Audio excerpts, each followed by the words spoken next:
ನಮಸ್ಕಾರ ಎಲ್ಲರಿಗೂ ಜನಾರ್ದನ್ ಸರ್ ಮಾತಾಡ್ತಾ ಇರೋದು ಕುಶಲವೇ ಕ್ಷೇಮವೇ ಸೌಖ್ಯವೇ. Welcome back to Ganesh Karanth cricket talks YouTube channel. Yes, IPL update March 22ರಿಂದ IPL ಶುರು ಆಗ್ತಾ ಇದೆ. ಅದಕ್ಕಿಂತ ಮುಂಚೆ ಒಂದಿಷ್ಟು ಅಪ್ಡೇಟ್ಗಳು ಬರ್ತಾ ಇರ್ತದಲ್ಲ, ಅದನ್ನೆಲ್ಲ ಒಂದು ಗುಡ್ಡೆ ಮಾಡಿ ಒಂದು ವಿಡಿಯೋದಲ್ಲಿ ಒಂದು ಸಂಕ್ಷಿಪ್ತವಾಗಿ ಇಂತಿಂಥದ್ದು ಅಪ್ಡೇಟ್ ಅಂತ ಹೇಳುವಂತಹ ವಿಡಿಯೋ. ಈ ವಿಷಯ ಎಲ್ಲ ಸಹ ನಿಮಗೆ ಗೊತ್ತಿರಬಹುದು, ಗೊತ್ತಿಲ್ಲದೇನೂ ಕೂಡ ಇರಬಹುದು. ಎಲ್ಲರೂ ಕೂಡ ಎಲ್ಲದನ್ನು ಸಹ ಫಾಲೋ ಮಾಡ್ತಾರಂತ ಹೇಳಲಿಕ್ಕಾಗೋದಿಲ್ಲ. ಸಂಕ್ಷಿಪ್ತವಾಗಿ ಏನೇನು ಮೇಜರ್ ಅಪ್ಡೇಟ್ ಉಂಟು ಅದನ್ನು ಹೇಳುವಂತಹ ವಿಡಿಯೋ ಇದು. ಮೇಜರ್ ಅಪ್ಡೇಟ್ ಎಂತ ಅಂದರೆ, ಫಸ್ಟ್ KKR ನೂತನ ಕಪ್ತಾನನಾಗಿ, RCBದು ಆಲ್ರೆಡಿ ಒಂದು ವಿಡಿಯೋ ಮಾಡಿದ್ದೇನೆ, ಸಪ್ರೇಟಾಗಿ ವಿಡಿಯೋ ಮಾಡಿದ್ದೆ, ಪಟಿದಾರ್ ಅವರನ್ನು ಕ್ಯಾಪ್ಟನ್ ಅಂತ ನೇಮಕ ಮಾಡಿದ್ದಾರೆ ಅಂತ. ಅದನ್ನು ಮತ್ತೆ ಪುನಃ ಇದರಲ್ಲಿ ಹೇಳಿಕ್ಕೆ ಹೋಗೋದಿಲ್ಲ. KKR ಹೊಸ ಕ್ಯಾಪ್ಟನ್ ಆಗಿ ಈಗ ರಹಾನೆ ಅವರನ್ನು ಆಯ್ಕೆ ಮಾಡಿದ್ದಾರೆ. KKR ಲಾಸ್ಟ್ ಟೈಮ್ ಇದು ವಿನ್ನಿಂಗ್ ಟೀಮು, ಡಿಫೆಂಡಿಂಗ್ ಚಾಂಪಿಯನ್ ಈಗ. ಸೊ ಅದರ ಕ್ಯಾಪ್ಟನ್ ಶ್ರೇಯಸ್ ಅಯ್ಯರ್ ಅವರನ್ನು ಅವರು ಆಕ್ಷನಲ್ಲಿ ರಿಟೈನ್ ಮಾಡಿರಲಿಲ್ಲ, ಆಕ್ಷನಲ್ಲಿ ಬೈ ಕೂಡ ಮಾಡಲಿಕ್ಕೆ ಹೋಗಿರಲಿಲ್ಲ.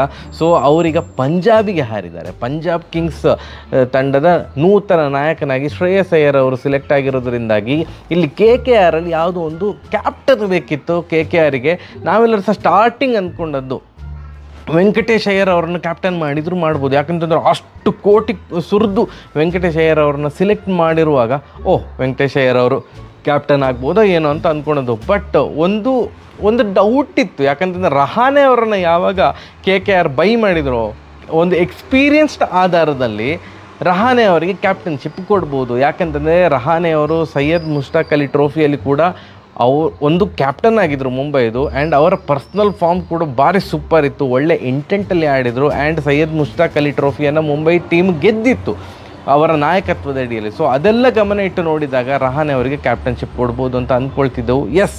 ನೂತನ ಕಪ್ತಾನನಾಗಿ ರಹಾನೆ ಅವರನ್ನು KKR ತಂಡ ಆಯ್ಕೆ ಮಾಡಿದೆ. ಹಾಗೆ ಡೆಪ್ಯೂಟಿ ಕ್ಯಾಪ್ಟನ್ ರಹಾನೆ ಅವರು ಏನಾದ್ರು ಇರೋದಿದ್ರೆ, ಇಂಜುರಿ ಎಲ್ಲ ಆದರೆ ಆವಾಗ ವೆಂಕಟೇಶ್ ಅಯ್ಯರ್ ಅವರು KKR ತಂಡವನ್ನು ಮುನ್ನಡೆಸ್ತಾರೆ. ನೆಕ್ಸ್ಟ್ ಈಗ ಡೆಲ್ಲಿ ಕ್ಯಾಪಿಟಲ್ಸ್ ತಂಡಕ್ಕೆ ಹೋಗುವ. ಡೆಲ್ಲಿ ಕ್ಯಾಪಿಟಲ್ಸ್ ತಂಡ KL ರಾಹುಲ್ ಅವ್ರನ್ನ ಬೈ ಮಾಡಿತ್ತು. ಆ್ಯಕ್ಚುಲಿ ಆ ಒಂದು ದೊಡ್ಡ ಸ್ಟಾರ್ ಆಟಗಾರ KL ರಾಹುಲ್ ಸ್ವಲ್ಪ ಅವರ ಸ್ಟ್ಯಾಂಡರ್ಡಿಗೆ ಸ್ವಲ್ಪ ಕಡಿಮೆ ಮೊತ್ತಕ್ಕೆ ಸೇಲಾದಾಗ ಇದು ಭಯಂಕರ ಡೀಲ್ ಮಾರೆ, ಡೆಲ್ಲಿ ಕ್ಯಾಪಿಟಲ್ಸ್ಗೆ ಸೂಪರ್ ಡೀಲ್. ಆ್ಯಂಡ್ ಇದು ನಮ್ಮ KL ರಾಹುಲ್ ಅವ್ರನ್ನ ಕ್ಯಾಪ್ಟನ್ ಆಗಿ ಮಾಡ್ತಾರೆ, ಹಾಗೆ ಹೀಗೆ ಅಂತವೇ ನಾವೆಲ್ಲರೂ ಸಹ ಅಂದುಕೊಂಡದ್ದು. ಕ್ಯಾಪ್ಟನ್ ಮೆಟೀರಿಯಲ್ ಅವರು. ಆ್ಯಂಡ್ ಸುಮಾರು ವರ್ಷಗಳ ಕಾಲ ಪಂಜಾಬ್ ಕಿಂಗ್ಸ್ ಆಗಿರ್ಬೋದು, LSG ಇದನ್ನೆಲ್ಲ ಮುನ್ನಡೆಸಿದಂತಹ ನಾಯಕ KL ರಾಹುಲ್ ಅವರು ಆಗಿದ್ದರು. ಬಟ್ KL ರಾಹುಲ್ ಅವರು ಡೆಲ್ಲಿಯ ಒಂದು ಕ್ಯಾಪ್ಟನ್ಸಿ ನನಗೆ ಬೇಡ, ನಾ ಪ್ಲೇಯರ್ ಆಗೇ ಇರ್ತೇನೆ, ದಯವಿಟ್ಟು ನನಗೆ ಕ್ಯಾಪ್ಟನ್ಸಿ ಹೊರೆಯನ್ನು ಹಾಕೋದು ಬೇಡ ಅಂತ ಅವರೇ ವ್ಯಕ್ತಪಡಿಸಿದ್ರಂತೆ, ನಾ ಪ್ಲೇಯರ್ ಆಗಿರ್ತೇನೆ ಅಂತ. ಆ್ಯಂಡ್ ಡೆಲ್ಲಿ ತಂಡದಲ್ಲಿ 2019ರಿಂದ ಆಡ್ತಾ ಇರುವಂತಹ ಆಟಗಾರ ಅಕ್ಷರ್ ಪಟೇಲ್. ಹಾಗೆಯೇ T20 ನಮ್ಮ ಇಂಟರ್ನ್ಯಾಷನಲ್ ಕ್ರಿಕೆಟ್ ಗಮನದಲ್ಲಿಟ್ಕೊಂಡು ನೋಡಿದಾಗ ಭಾರತದ ಉಪನಾಯಕ ಅಕ್ಷರ್ ಪಟೇಲ್, ಭಾರತದ ಕ್ಯಾಪ್ಟನ್ ಆಗಿರೋದು ಸ್ಕೈ ಅವರು, ಸೂರ್ಯಕುಮಾರ್ ಯಾದವ್. ಉಪನಾಯಕ ಹಾರ್ದಿಕ್ ಪಾಂಡ್ಯ ಅವರನ್ನು ಸಹ ಮೀರಿ ಅಕ್ಷರ್ ಪಟೇಲ್ ಅವರಿಗೆ ಉಪನಾಯಕನ ಪಟ್ಟ ಕೊಟ್ಟಿದ್ದರು.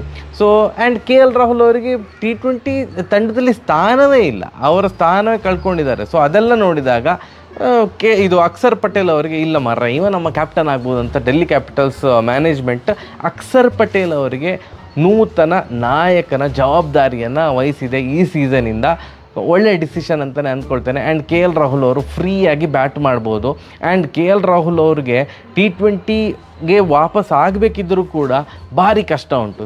ಓಪನರ್ ಆಗಿ ಬರಲಿಕ್ಕೆ ಸಾಧ್ಯ ಇಲ್ಲ ಅಂತಲೇ ಅಂದ್ಕೊಳ್ತೇನೆ. ಯಾಕಂತಂದರೆ ಅಭಿಷೇಕ್ ಶರ್ಮಾ ಮತ್ತು ಸ್ಯಾಮ್ಸನ್ ಎರಡೂ ಕಡೆಯಿಂದ ಡಮ್ ಅಂತ ಹೊಡಿತಾ ಇದ್ದಾರೆ. ಎಲ್ಲಿಯಾದರೂ ಇಬ್ಬರಲ್ಲಿ ಒಬ್ಬರು ಫಾರ್ಮ್ ಕೈ ಕೊಟ್ಟರು ಕೂಡ ಅಲ್ಲಿ ಜೈಸ್ವಾಲ್ ಮತ್ತು ಗಿಲ್ ಅವರು ಕಾಯ್ತಾ ಇದ್ದಾರೆ. ಸೊ ಆದ್ದರಿಂದ ಓಪನರ್ ಸ್ಲಾಟ್ ಸಿಗೋದಿಲ್ಲ KL ರಾಹುಲ್ ಅವರಿಗೆ. ಸೊ ಅದನ್ನೆಲ್ಲ ಗಮನದಲ್ಲಿಟ್ಟುಕೊಂಡು ಮೇ ಬಿ KL ರಾಹುಲ್ ಅವರು ಈ IPL ಅಲ್ಲಿ ಮಿಡ್ಲ್ ಆರ್ಡರ್ ಅಥವಾ ಆ್ಯಸ್ ಅ ಫಿನಿಷರ್ ನಾನು ಆಡ್ತೇನೆ ಅಂತ ಅಂದರೂ ಕೂಡ ಆಶ್ಚರ್ಯ ಇಲ್ಲ.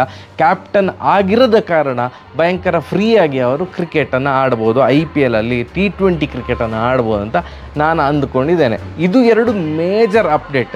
ಮೂರನೇ ಅಪ್ಡೇಟ್ ಮುಂಬೈ ಇಂಡಿಯನ್ಸ್ ಪಾಲಿಗೆ ಇದು ಒಂದು ಸ್ವಲ್ಪ ಬೇಸರದ ಸಂಗತಿ ಅವರಿಗೆ. ಬಟ್ ಏನೋ ಒಂದು ಸ್ವಲ್ಪ ಸಮಾಧಾನ ಕೂಡ ತಂದಿರ್ಬೋದು. ಸಮಾಧಾನ ಏನು ಅಂತಂದರೆ, ಬುಮ್ರಾ ಅವರು IPLಗೆ ಲಭ್ಯರಾಗಿದ್ದಾರೆ. ಯಾಕಂತಂದರೆ ಅವರು ಬ್ಯಾಕ್ ಇಂಜುರಿಯಿಂದ ಬಳಲ್ತಾ ಇದ್ದರು, ಚಾಂಪಿಯನ್ಸ್ ಟ್ರೋಫಿ ಆಡಿರಲಿಲ್ಲ.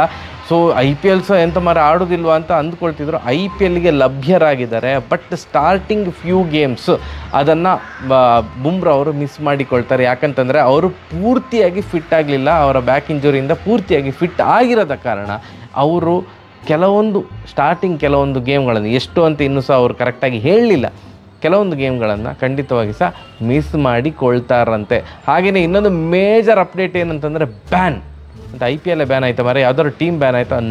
ನೋ, ಒಬ್ಬ ಪ್ಲೇಯರ್ ಬ್ಯಾನ್ ಆಗಿದ್ದಾರೆ. ಯಾರು ಅಂತಂದರೆ ದಟ್ ಈಸ್ ಹ್ಯಾರಿ ಬ್ರೂಕ್ ಅವರು. ಈ ಒಂದು ಆಕ್ಷನಲ್ಲಿ ಸ್ಟಾರ್ಟಿಂಗ್ ಒಂದು ರೂಲ್ಸ್ ಏನು ಮಾಡಿತ್ತು ಅಂತಂದರೆ IPL ಗವರ್ನಿಂಗ್ ಕೌನ್ಸಿಲ್ ಒಬ್ಬ ಪ್ಲೇಯರ್ ಸೇಲ್ ಆದಮೇಲೆ, ಒಂದು ಫ್ರ್ಯಾಂಚೈಸಿಗೆ 3 ವರ್ಷ ಅದು ವಾಟೆವರ್ ಆಕ್ಷನಲ್ಲಿ ಸೇಲ್ ಆದಮೇಲೆ ವಾಪಸ್ ನಾನು ಆಡೋದಿಲ್ಲ ಅಂತ ಹೇಳಲಿಕ್ಕಿಲ್ಲ. ಅಂಟಿಲ್ ಅನ್ಲೆಸ್ ಈಗ ಇಂಜುರಿಯಾಗಿ ಏನಾದರೂ ಆದರೆ ಓಕೆ, ಬಟ್ ನಾ ಆಡೋದಿಲ್ಲ ಅಂತ ಕೈ ಎತ್ತಲಿಕ್ಕಿಲ್ಲ. ಹಾಗೆ ಯಾರು ಕೈ ಎತ್ತಿದರೆ ಅವ್ರದ್ದು ಕಾಲು ಎತ್ತಿ ಬಿಡ್ತೇವೆ ನಾವು. ಹಾಗೆ ಯಾರ್ದು ಹೇಳಿದರೆ ಅವರನ್ನು 2 ವರ್ಷ ಬ್ಯಾನ್ ಮಾಡ್ತೇವೆ ಅಂತ ಒಂದು ಮೊದಲೇ ಹೇಳಿದರು.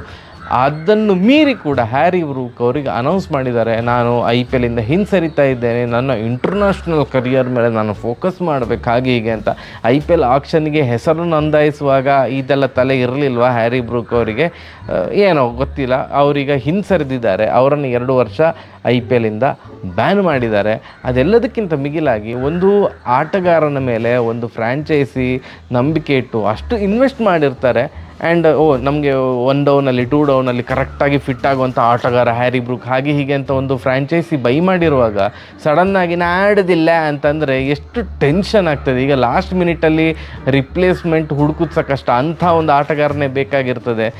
ರಿಯಲಿ ರಾಂಗ್ ಮೂವ್ ಅಂತ ನನಗೆ ಪರ್ಸ್ನಲಿ ಅನಿಸೋದು. ನಿಮಗೆ ಅಷ್ಟಿದ್ರೆ ಸ್ಟಾರ್ಟಿಂಗಲ್ಲೇ ನೀವು ಅಷ್ಟು ಒಂದು ಇಂಟರ್ನ್ಯಾಷನಲ್ ಕ್ರಿಕೆಟಲ್ಲಿ ಆಡಿರೋ ಆಟಗಾರ ಅಂತ ಅಂದಮೇಲೆ ಅಷ್ಟಾದ್ರೂ ತಲೆಯಲ್ಲಿ ಬುದ್ಧಿ ಇರಬೇಕು. ನಾನು IPLಗೆ ಅಂದರೆ ಒಂದು ಸಹಿ ಹಾಕಬೇಕಾ ಬೇಡವಾ ಅಂತ. ಆಕ್ಷನಿಗೆ ಬಂದ ಮೇಲೆ, ಆಕ್ಷನಿಗೆ ಅಷ್ಟು ದೊಡ್ಡ ಮೊತ್ತಕ್ಕೆ ಸೇಲ್ ಆದಮೇಲೆ ನಾ ಆಡೋದಿಲ್ಲ, ನಾ ಆಗ ಕಾಮಿಡಿ ಮಾಡಿದ್ದು ಅಂತೆಲ್ಲ ಹೇಳಬಾರ್ದು, which is very wrong. And 2 ವರ್ಷ ಬ್ಯಾನ್ ಅದು ಕರೆಕ್ಟ್, ಅಂಥವ್ರನ್ನ ಬ್ಯಾನ್ ಮಾಡಬೇಕು. ಸೊ ದ್ಯಾಟ್ ಇನ್ನು 3 ವರ್ಷ ಆದಮೇಲೆ ಇದೆಲ್ಲ ಸೇರಿ ಬ್ಯಾನ್ ಎಲ್ಲ ಮುಗಿದ ಮೇಲೆ ಒಂದು ಆಕ್ಷನಿಗೆ ಬರುವಾಗ ಒಂದು ಕ್ಲಿಯರ್ ಮೈಂಡ್ಸೆಟ್ ಇಟ್ಕೊಂಡು ಬರ್ತಾರೆ, ನಾ ಆಡಬೇಕಾ ಅಥವಾ ಬೇಡವಾ ಮಾರ ಅಂತ ಮೈಂಡ್ಸೆಟ್ ಇಟ್ಕೊಂಡು ಬರ್ತಾರೆ. ಒಳ್ಳೆಯ ಡಿಸಿಷನ್ IPL ಗವರ್ನಿಂಗ್ ಕೌನ್ಸಿಲಿಂದ. ಆ್ಯಂಡ್ ಬ್ರೈಡನ್ ಕಾರ್ಸ್ ಅವರು ಇಂಜೂರ್ಡ್ ಆಗಿದ್ದಾರೆ. ಅವರ ಬದಲಿಗೆ ಈಗ ಸೌತ್ ಆಫ್ರಿಕಾದ ಮಲ್ಡರ್ ಅವರನ್ನು ಬೈ ಮಾಡಿದ್ದಾರೆ, ಅಂದರೆ ರಿಪ್ಲೇಸ್ಮೆಂಟ್ ಆಗಿ ಬೈ ಮಾಡಿದ್ದಾರೆ SRH ಅವರು. ಹಾಗೆಯೇ ಮುಂಬೈ ಇಂಡಿಯನ್ಸಲ್ಲಿ ಲಿಜಾರ್ಡ್ ವಿಲಿಯಮ್ಸ್ ಅವರು ಕೂಡ ಇಂಜೂರ್ಡ್ ಆಗಿರೋದ್ರಿಂದಾಗಿ ಈ ಒಂದು IPLಲ್ಲಿ ಅವರು ಆಡ್ತಾ ಇಲ್ಲ.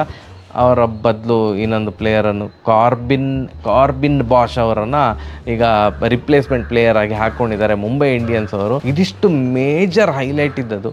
ಇದು ಬಿಟ್ಟು ಯಾವ್ದಾದ್ರು ಚಿಕ್ಕ ಪುಟ್ಟದು ಹೈಲೈಟ್ ಅಥವಾ ಅಪ್ಡೇಟ್ ಇದ್ದರೆ ದಯವಿಟ್ಟು ಕಮೆಂಟ್ ಸೆಕ್ಷನ್ ತಿಳಿಸಿ. ಅಥವಾ ಯಾವ್ದಾದ್ರು ಒಂದು ದೊಡ್ಡ ಅಪ್ಡೇಟನ್ನು ನಾನು ಮಿಸ್ ಮಾಡಿದರೂ ಕೂಡ ದಯವಿಟ್ಟು ಕಮೆಂಟ್ ಸೆಕ್ಷನಲ್ಲಿ ತಿಳಿಸಿ. ನಿಮಗೇನಾದ್ರು ಗೊತ್ತಿದ್ದರೆ ನನಗೂ ಕೂಡ ಗೊತ್ತಾಗಲಿ. ನಾನು ಮೇಜರ್ ಅಪ್ಡೇಟನ್ನು ಮಾತ್ರ ಈ ವಿಡಿಯೋದಲ್ಲಿ ಕವರ್ ಮಾಡಿರೋದು. ಎಸ್, ನಾಳೆ RCB ಅನ್ಬಾಕ್ಸ್ ಇವೆಂಟ್ ಉಂಟು. ಅದರದ್ದು ನೋಡೋ ಏನಾದ್ರು ಒಂದು ವ್ಯಾಲ್ಯೂ ಆ್ಯಡೆಡ್ ಇನ್ಫಾರ್ಮೇಷನ್ ಇದ್ದರೆ ವೀಡಿಯೋ ಮಾಡ್ತೇನೆ. ಹಾಗೆಯೇ ಎಲ್ಲ ಟೀಮಿದು ಆಲ್ರೆಡಿ ಆಕ್ಷನ್ ಆದ ಕೂಡಲೇ ನಾನು ವೀಡಿಯೋ ಮಾಡಿದ್ದೆ, ಯಾವ್ಯಾವ ತಂಡ ಹೇಗುಂಟು ಅಂತ ನನ್ನ ಅನಿಸಿಕೆ ವ್ಯಕ್ತ ಮಾಡಿದ್ದೆ. ಈಗ IPL ಹತ್ತಿರ ಬರ್ತಾ ಇರೋದ್ರಿಂದಾಗಿ ಒಂದು ಚಿಕ್ಕ ಪ್ರಿವ್ಯೂ, ಎಲ್ಲ ತಂಡಗಳ ಪ್ರಿವ್ಯೂ ನಾನು ಹೇಳಿಕೊ ಇವರೇ ವಿನ್ ಆಗ್ತಾರೆ ಹಾಗಲ್ಲ. ಓಕೆ, ಈಗ ಎಲ್ಲ ಇಂಜೂರ್ಡ್ ಆಗಿ ಒಂದು ಟೀಮಿಗೆ ಫಾರ್ಮ್ ಆಗ್ತಾ ಉಂಟಲ್ಲ, ಹೇಗುಂಟು ಟೀಮು ಅನ್ನುವಂಥ ಒಂದು ಪ್ರಿವ್ಯೂ ವೀಡಿಯೋಗಳನ್ನು ಮಾಡ್ತೇನೆ. ಸರಿಯಾಗಿದೆ ಬರುವ. ನಮಸ್ಕಾರ.